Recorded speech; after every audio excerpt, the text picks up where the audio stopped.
Untuk calon wakil gubernur Sulawesi Selatan nomor urut 1 Aziz Kahar Muzakar mengikuti pengukuhan 14.000 relawan anti narkoba, anti radikalisme, dan anti terorisme. Hal ini dilakukan di lapangan Laga Ligo Palopo, Sulawesi Selatan beberapa waktu lalu. Jika terpilih, Aziz Kahar akan mensupport atau mendukung relawan agar Sulawesi Selatan dapat bebas dari narkoba dan paham radikalisme serta terorisme.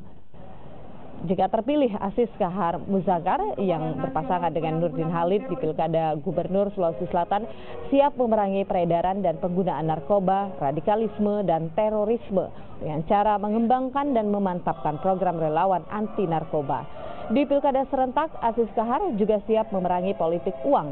Aziz Kahar menyebutkan narkoba merupakan pembunuh manusia khususnya di Indonesia dan memiliki varian yang semakin hari semakin mengancam warga termasuk anak di bawah umur. Saya kira model ini kita bisa anggap sebagai suatu model percontohannya, suatu kreativitas dari kalangan sipil, kalangan masyarakat yang sangat baik. Sehingga saya berharap ini berkembang dengan baik, sehingga kalau misalnya seandainya saya terpilih menjadi wakil gubernur, tentu ini akan kita kembangkan ya ke semua lini, ke semua daerah lain, karena sudah ada contoh yang sangat baik di sini.